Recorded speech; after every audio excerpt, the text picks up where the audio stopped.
Do you mind moving the laptop? A little bit more?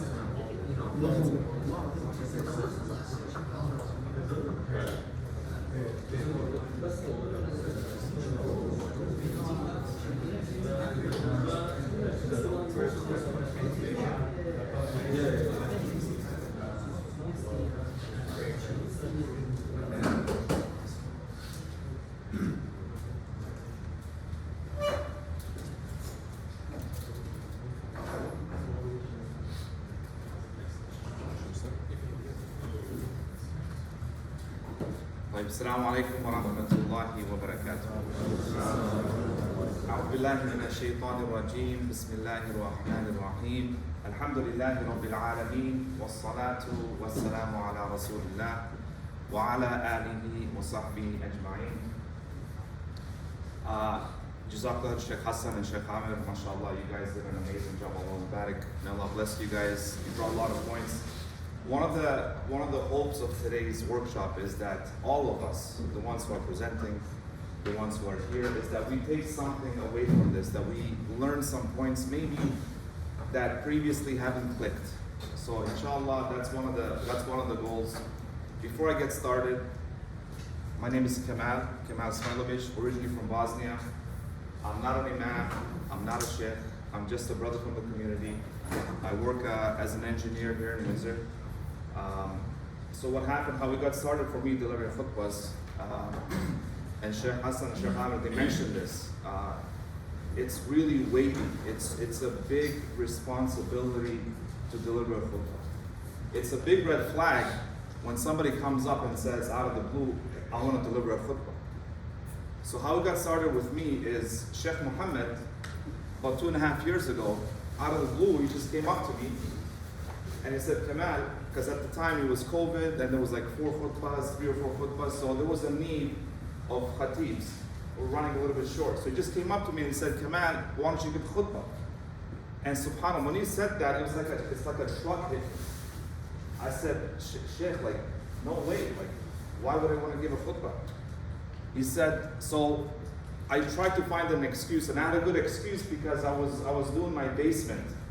And I had the carpet guy coming on Friday, and when these guys come, they'll tell you, we'll be here from 10 to 4. So I said, Sheikh, I can't commit to a time because I got things going on. So I thought, you know what, that's it. He's gonna leave it at that. But he said, no problem, inshallah next week. So I just froze, I had nothing to say. So I've delivered khutbahs, I think, in high school back in the day. But over the years, the knowledge that you gain locally and taking some classes. So when he said that, I started to get into the mind frame of how I can prepare. So whatever tips I'm sharing is things that I've learned over the years, things that I've learned from delivering the khutbahs. If these points work for you, great. If they don't work for you, if they don't apply to you, if they don't apply to your style, no problem. As we'll see, there's many different styles that a khatib can deliver khutbah. But the key point here is 100%. It's a very, very big thing, right? The amount of preparation that a person needs to take. When you stand up there, you're not representing yourself. And inshallah, we're going to begin with that. That's one of the first points that we'll start with. So preparation, the first point, intention. Checking and renewing our intentions constantly. Remember the hadith of the 3 who will be judged, the first people to be judged on the Day of Judgment. And these are Muslims. These are believers in Allah. Some of the people that did the most khair in the sight of people, right? The first person is a shaheed, someone who fought for the sake of Allah. And to people's eyes, he was a hero. He got killed in the way of Allah. But Allah will ask him, why did you fight in my way? And he will say that I fought to make your word supreme. Allah will say, you lied. You fought so that people can call you a hero. And they did so. People did do that. So he will be dragged on his face into Jahannam. May Allah protect us. And the same thing goes for the other 2 people, right? A person of knowledge, someone who used to read the Quran. Why do we do these things? Third person, a wealthy person who would donate a lot. We have to keep renewing our intentions. right? Because nobody is safe from it. We're human beings, we're weak. We have a lot of deficiencies. We have a lot of shortcomings. We have a lot of mistakes. We have a lot of sins. We need to keep reminding ourselves and checking our intention. Which brings us to point number 2, intention. I know this point is going to be stressed a lot, but we cannot stress this point enough. So a question for everybody. Why would someone want to deliver a khutbah? And inshallah, this is a workshop, so let's take some answers from the floor. A topic to talk about that's not being mentioned enough. Okay. Very good. So, brother said a topic that somebody wants to talk about that hasn't been mentioned yet. Okay? Same? Okay. What else? Opportunity to educate the Ummah. Okay. Very good. Khatib is missing or no show. Okay, so somebody steps up and says, can I be the one? Okay. Fill gaps in the community that Okay. right now high school that we need people. Exactly. That's very good. Who else? Isabel. To keep yourself more accountable, I guess, because you're taking their responsibility so that you self-check. Okay. Very good. Dawah. Excellent. Dawah, right? These are all good answers. As we'll see, there are some good intentions that a person can have, and there are some absolute no-no intentions that a person can have. So what are some of the intentions that are an absolute no-no? To call to oneself and to prop oneself up. The call is always to Allah. The call is to make Islam the highest. That's always the call. That was the call of the prophets. The prophets were the best of people. Did they call to themselves? They always called to Allah. When we put our trust in Allah and call to Allah, everything else will work out. Just like when we go out and work, right? We put our trust in Allah. We don't consume ourselves with the dunya, but we know that if we put our trust in Allah, Allah will take care of everything. If we put our trust in Allah and we focus on our akhirah, our dunya will become easy.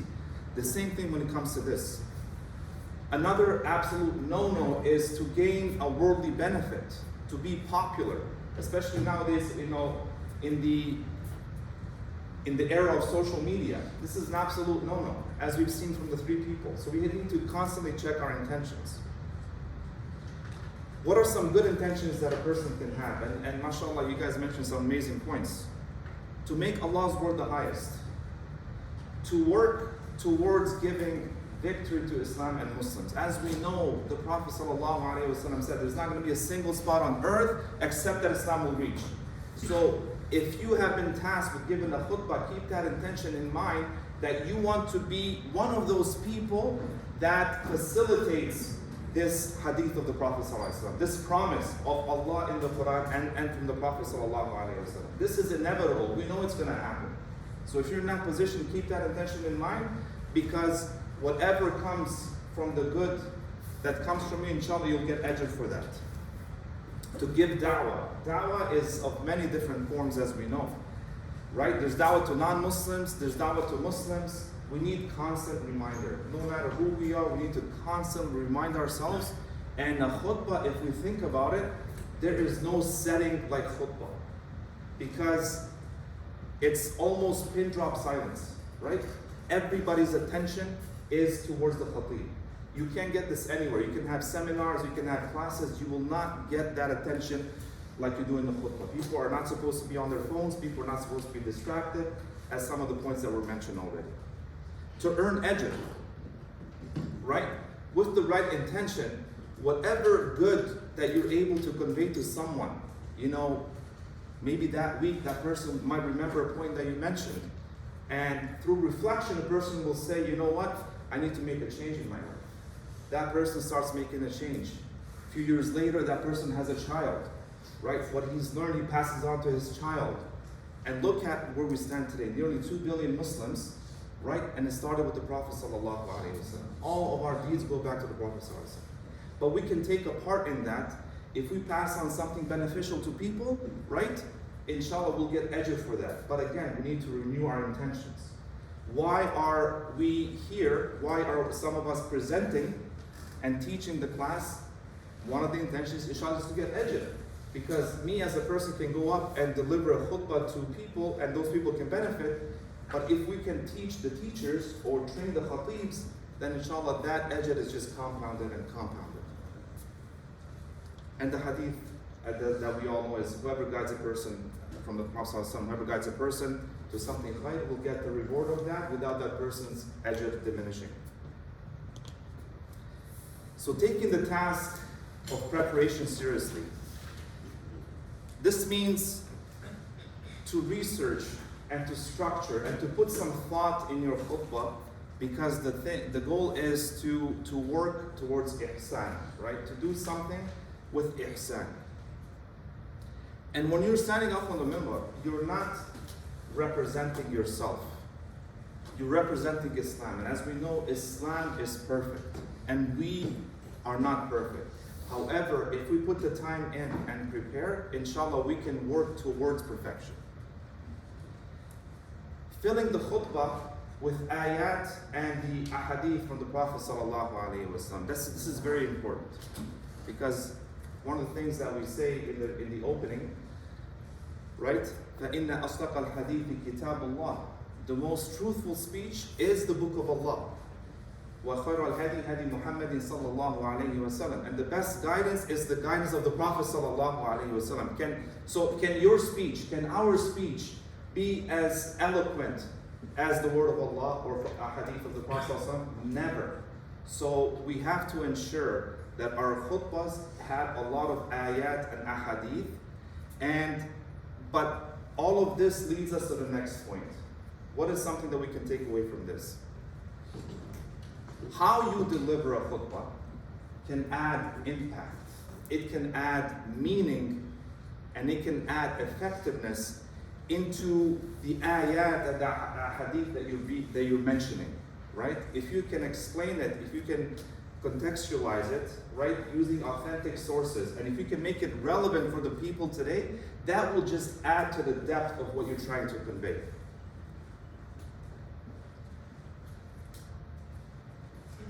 You also want to insert, real world examples.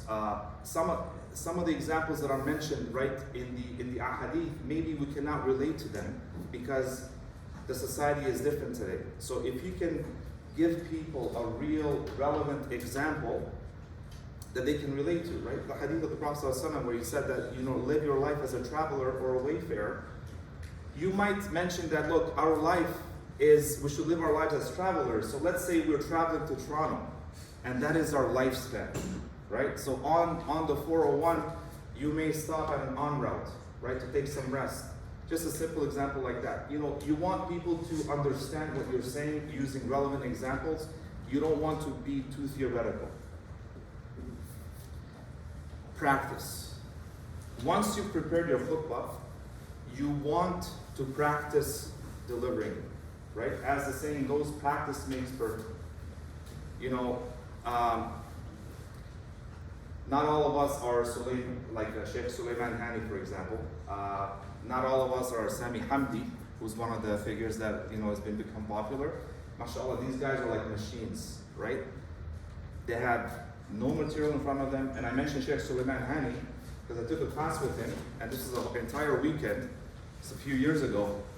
I don't remember a single time where this brother even stopped to say the entire weekend. Right? May Allah bless him. May Allah bless his knowledge. Right? There are some special people who Allah has given gifts of speaking. Doesn't mean that they don't, take the time to prepare. But for those of us who are maybe not as eloquent, it just means that we need to spend a little bit more time into practicing what we're saying. We're practicing delivering the khutbah.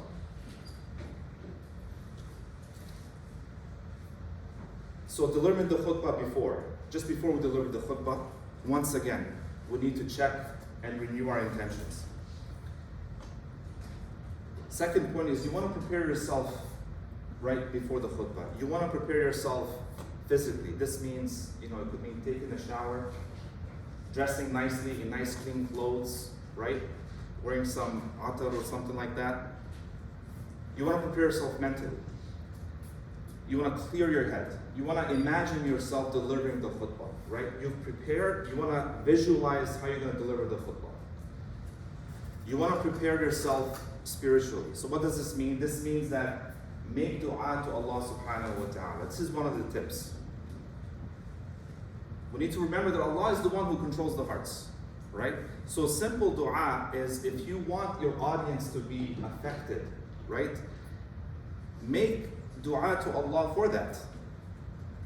If you want your khutbah to be a means of positive impact, if you want it to be a source of positive impact and change on people's lives, ask Allah specifically for that.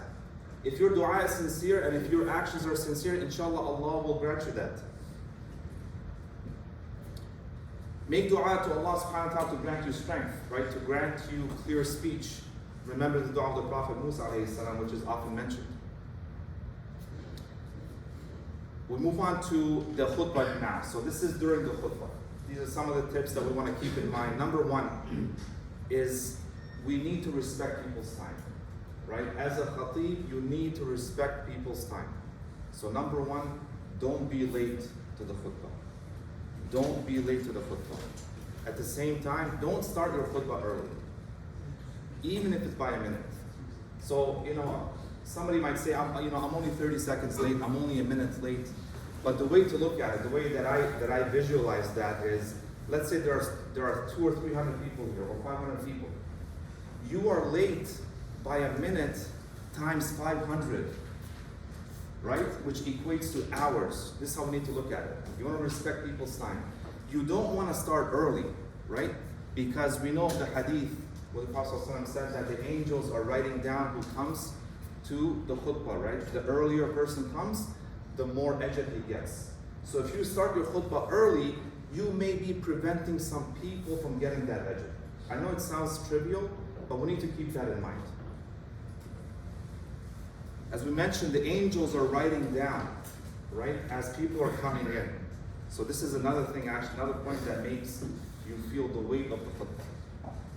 So once the people have come in and the khatib stands up and starts delivering the khutbah, the angels, they close their books. That's it. They filled out their names, they close their books, and what do? They start listening to the khutbah. So no pressure, right? No additional pressure intended. You have the angels listening to your khutbah. So all of this that we've talked about, the preparation, trying to do with the ihsan, you're not just delivering it to the people, you're delivering to the angels as well. So after the opening, one of the tips is that you want to capture the people's attention, right? Some people come to the khutbah and you know what? They know that's their time to sleep, right? You want to catch these people before they doze off, before they fall asleep. How can you catch the people's attention? One of the most effective ways is to use a story, a relevant story that the people can relate to, that ties in with your khutbah, right? People love hearing stories. So if you can, use an authentic story, don't make up a story, use an authentic story, preferably from the time of the Prophet ﷺ, right? From the companions. You want to capture the people's attention, and through your story, people's attention could be captured. You may ask a profound question that makes people think. If there's a question that you can come up with that will make people, ponder, make them yearn for the answer, you've done your job, right? One of the ways is, for example, if you say, what are the top 3 ways to guarantee Allah's love? So we all want to seek the pleasure and the love of Allah. So if you hear this, it should cause us to open up our ears a little bit more and start paying attention. Number 4, make sure the topic of your khutbah is very, very clear. Make sure it is very explicit. Right? Even if you introduce a story in the beginning, right after the story, you should be saying the topic of today's khutbah is such and such. How can you tell if a khutbah is effective? What was the topic of the last khutbah that you attended? This is just a question to all. If you're struggling to remember the topic, the khatib didn't do a good enough job emphasizing what the topic is. And this is one of the points that Muhammad Sharif, when he gave a class He had a tangent on how to deliver khutbah years ago. And this is one of the points that he focused on. You want to make the topic of your khutbah clear, because what happens is when people go home, they're not going to remember the 25-minute khutbah, the 25-minute speech. They're going to remember some key points. You want them to at least go home with something beneficial, right? Another tip is you want to get to the point and you want to make the point quickly. Don't spend too much time jumping around from this subject to that subject. This can, cause the people to lose attention. It can also frustrate some people, because sometimes a speaker is going all over the place, but like, what's the point that you're trying to make? Make the point and then move on. You don't want to confuse the audience. The Prophet ﷺ, as he mentioned, he was given the gift of concise speech. So what this means is that he would be able to convey a lot. He would be able to convey a deep meaning using very, very short speech. Right? This is a gift from Allah to the Prophet ﷺ. So us as Muslims, us as someone who want to follow the Prophet ﷺ in everything that he did, we should try to emulate him and learn from him through this. When making a point, let's say you're delivering a khutbah, you have a bunch of points and you want to list your points, you want to make a point. Make your point, right? Mention the point that you want to make, and then mention the ayat and the ahadith to support your point. The more ayat and hadith, the more evidences you can produce, the more it will stick and the more it will click with the audience. That they'll know you're not just trying to make something up. You have proofs to back it up. Number 7, you should know your audience, right? We need to know our audiences, and we need to tweak our khutbahs. We need to tweak our speech according to the audience. So if you're delivering a khutbah at a grade school, elementary school, it's going to be different than high school. It's going to be different from the masjid, right?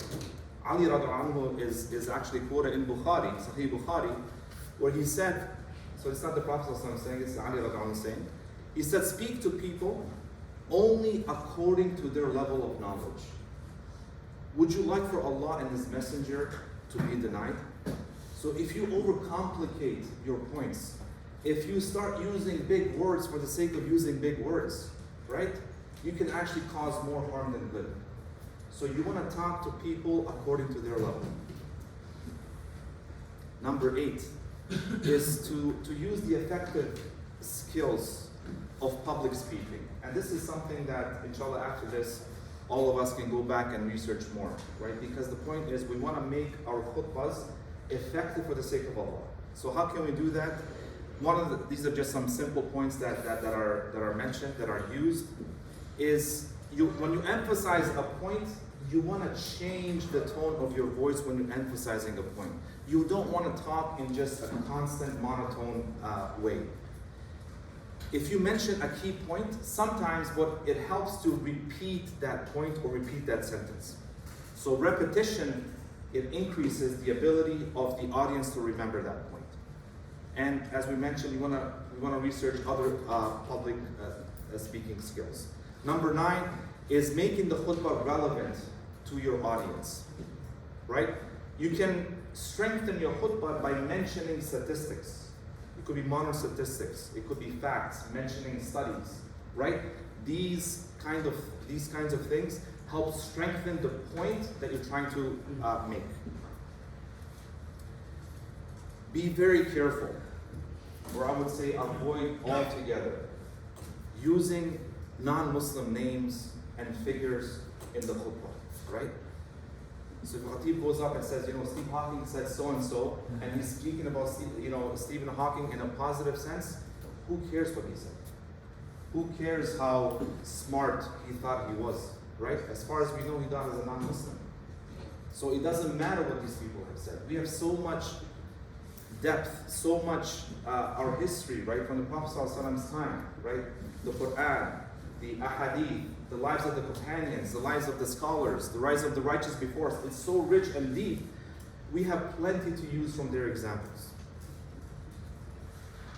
Some closing tips and remarks. Number 1, again, we need to renew our intention again. being nervous, right? This is completely normal. Don't let that scare you, don't let that push you away. It's completely normal, especially when we first start delivering khutbahs.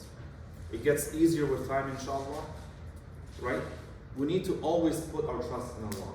If you know that you've taken the time to prepare, right? You've researched, you've spent hours preparing, then that will make it easier for us to put our trust in Allah because you've done your part. The key point here is we want to do our part and put our trust in Allah throughout the entire process.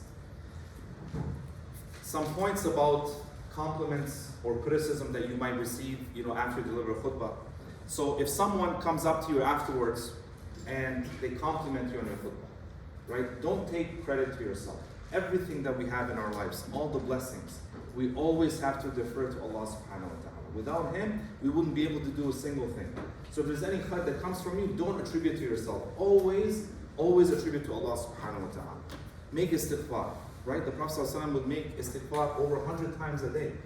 The companions would count how many times he made istighfar in a sitting, in a speech. Over 100 times a day. And that's the Prophet ﷺ. So after a good deed, like after we pray, we say istighfar, right, 3 times. We want to do the same thing. If somebody prays, make istighfar.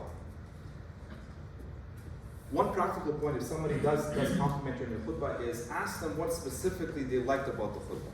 Why are you doing that? No, it's not about propping yourself up. It's about, they will give you feedback on what they found effective. So if you find that these points were effective, you can keep that in mind next time you prepare and maybe use more of those methods, more of those points. If someone criticizes you, right? Don't take it personally, right? And just the one point I wanted to make about this, we're humans, we're so weak, right? We think we're something, but wallahi we're nothing. Think about this. The people that are on earth right now, in the world, that are alive, right? 100 years ago, it was the entire earth filled with other people, right? 100 years from now, everybody that's alive on earth will no longer be here. There will be other people. So it's not about us, right? It's about connecting ourselves to Allah. And it's about renewing our intention so that we can work for the sake of Allah. Because if He accepts that, then inshallah we're set for the next life. But if we don't focus on that, we're nothing. People will come and go, right? Allah raises our status through Islam and Islam only. This is what we need to focus on. Also, if they criticize you, you want to get some more details from them, right? You want to, because the goal is for you to improve. We constantly want to improve. So if their criticism makes sense, hear it out and maybe look into it. Maybe you made a mistake. Maybe you used a source that wasn't so authentic. That's okay. Tell them, Jazakallah khair, may Allah reward you. I'll go back and I'll check it out. There are different styles of speaking and delivering. So whichever style you choose, just make sure that it sticks, right? It's in line with the Quran and Sunnah. And also you want to make sure that it's effective. It's a method that is proven to work, maybe through your experience, maybe through the research that you've done, and so on. Another point is to choose a topic that you feel passionately about, right? One of the things when you deliver khutbah is you want to be careful not to say something that maybe you yourself don't do. So let's say you deliver a khutbah about praying in the masjid, but you, as a Khatib, you only come once a week for Jummah, right? That would be very difficult to tell people to do something that you yourself don't do, right? Which actually leads me to the last point, and this point I don't have mentioned here, but one of the things that actually help, one of the things that helps the Khatib is when a person really goes and prepares for the khutbah, the biggest person, if the intention is right, the biggest person who gains is the Khatib himself, right? So this is encouragement for everybody here. Because as you're preparing, you're actually reminding yourself. You may learn something new. So if you weren't delivering a khutbah, maybe you missed a great opportunity to learn something new or to be reminded about something, right? So it's us that benefit. That's all I have for the presentation. If anybody has any comments, questions, corrections, please by all means. If anybody has any other tips to add, Brother Wissam, please do. About like hand gestures, is there limitations to that? That's a tricky question. It's not encouraged. When the Prophet would give khutbah, he would give ishara sometimes when he would be speaking, but either his hand was on stick with the staff or his hands were like folded in a certain way. He wasn't talking with his hands as a lot of us have the habit of doing. Even myself, I fall into it a lot. But it's important that you try to avoid that as much as is possible. It's very different than a normal kind of speech. And so Allah calls it dhikr. Right? So it's actually important to try to keep as still as possible. That's what I mean. In school, often in the middle of the khutbah, you have to tell the students to either calm down, sit down, whatever, if they are being rowdy. Yeah. That's okay in the khutbah. The Khatib can. The Khatib can call somebody out for something, but everyone else has to be quiet and still, right? So if they're not doing that, for everyone else's benefit, you're the only one who can say something, and you probably should. And that fits within what the khutbah is about. I actually remember it was my local, around the corner masjid when I was living in Medina. There was a really strong imam there, he was anti a lot of things. One of the best khutbahs I heard about unity was his khutbah, but at the end he's making dua against everybody. But but either way, what was amazing was he was straight like that. So I mean, I guess that's his mizaj, his temperament. But somebody came in and they sat down straight. Now there's a little bit of a discussion in fiqh about whether you should sit down straight or not during the khutbah. But at the end of the day, I mean what he was following is totally, the Prophet actually called somebody out in the same way in the khutbah. He was applying that. He's like, you who just sat down, stand up and pray Surah Al-Kahf. You're supposed to pray to Tahiyyat al-Masjid, and I'm not picking on you, this is for everybody to learn. You know, it's like, so if somebody's going to correct, it can only be the Khatib because no one else should be speaking up. Two questions. Number one, do you recommend rehearsing your? So that's a good question. I do. Again, it depends. It depends how, like I said, some of the brothers that I mentioned, they're really skilled. But I know another brother who's really popular. I'm not going to mention his name. Years ago, he started doing YouTube videos. This is maybe 10, 15 years ago, right? Really known brother. So he said, I started recording a video. How many takes did he actually end up doing to record a successful video? Any guesses? 70. Right? 70 takes. Again, it goes back to ihsan, right? Practicing, right? He was just getting started. Like, mashallah, he's come a huge, long way after that. But again, it's practicing. You may prepare, like something that I do, I'll prepare, and then I'll actually rehearse. Sometimes I'll record myself, and I'll take that recording and I'll maybe play it in the car on the way to the khutbah. Again, you wanna, like the way I work, I try to structure it because I can't remember. If I need to have my, the material there, I can't just speak freely. That doesn't work for me. If it works for somebody, for you, that's amazing. But I need to have my points, but I know what I'm talking about. I've gone over them, so I'll record and I'll listen. Sometimes I'll speed it up, right? You want to get those points to stick. So I find for myself, it's very beneficial to rehearse. My second question is, I love how you're talking about compliments and criticism. Do you recommend seeking it or only if it comes naturally? Like, do you have a group of people that perhaps would go up to after and say, was there something I could have done better? Was there something I did well that maybe I should continue to do? Or is it natural? Somebody comes up and says, Brother Kemal, I really like that. You did so and so. Myself, I don't go out to seek compliments or criticism. Sheikh Ahmed, I think answered that question much better. There's maybe benefits if you have a close group of friends who may be attending your khutbah and you trust them and you know somebody that really loves you, they'll be honest with you, right? In a nice way. And they'll tell you things that could maybe improve your delivery, right? Maybe some mistakes that you make, they can correct those mistakes. So there's a lot of benefit in that. If you're married, your wife is the best critique, the best mustahab for that. As long as you understand where it's coming from and you get her to do that, it's even better. But if you have somebody close friends, just be careful with the criticism part because okay, it can hurt your feelings over, but that's inconsequential. It's good for you sometimes to get that. But a lot of people come with advice that's not grounded in Quran and Sunnah. And so you should still respectfully listen to them. And there might be something in there that you can benefit from, but leave it alone. If you actively search it out, especially in a bigger community setting, you're going to get swamped. And when it comes to compliments, that's actually perhaps the most dangerous thing, because as human beings, we love praise, right? Deeply. And it's something that could destroy our hearts spiritually, right? So there's a remedy for this, okay? When a person is praised for something good, and as long as their heart's in the right place and they take it from the Sunnah, the Prophet actually said that could be, he says, ذَلِكَ عَاجِلُ بُشْرَ الْمُؤْمِنِ. That is glad tidings for a believer that's been fast-tracked for them from Allah. So take it as that. And there are many times when I've given a khutbah and I was like, man, I really screwed up with this, right? At least from my side, I was like, Allah, I have so much istighfar. And then someone's like, brother, that khutbah changed my life. I was like, what? It's like, oh, alhamdulillah. It's not going to be like, oh yeah, look at me. No, because it's always been about Allah for the whole point, and now you're actually even doing istighfar for it. And Allah's, in that way, Allah's using that person. Take that person as a reassurance from Allah that's good for you. Don't let it inflate or conflate your ego. Right? But we have to break for lunch, inshallah. So, we'll talk more. We'll have the sessions continuing with Allah. But for lunch, starting it, we're okay, we're on time. We just have to make sure that we end it promptly at its ending time, which is at 1:15. We're going to have lunch, we're going to have dhuhr as well. So